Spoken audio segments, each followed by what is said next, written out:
Merhaba, bugün girişe anahtar ve diğer elimizdeki eşyaları koymak için bir raf yapacağım. Değişik hem de ahşaptan böyle farklı bir görüntüsü olsun diye uğraşacağım. İnşallah güzel bir şey olacak.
Şu şekilde evlerime çatılar kestim. Şöyle monte edeceğim.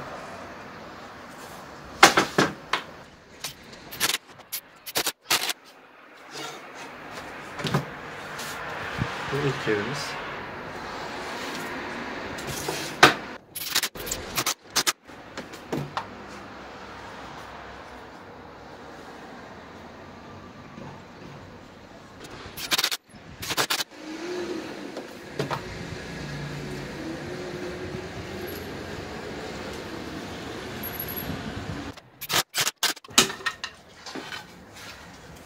Bu da sonuncu.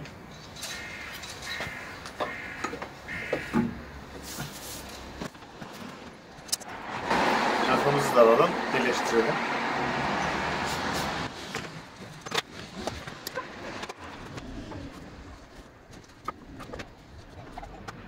Evet, bu büyük kıymık parçası mı? Ne işi varmış orada onun?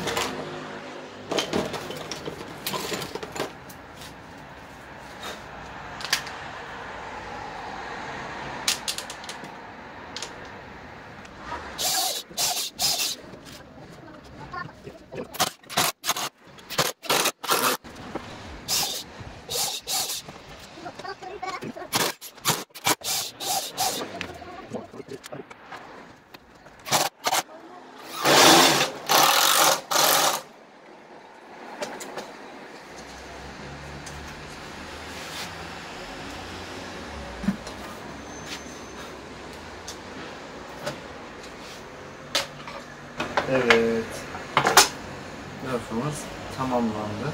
Bu şekilde kapının yanına asabiliriz. Buraya ekstradan belki metalden kancalar alıp anahtar asmak için veya küçük şeyler asmak için kullanacağım. Burası da öyle hani elinizde girerken elinize durmasın dediğiniz zarf gibi, cüzdan, anahtar gibi şeyler buraya atabiliriz hemen üzerine.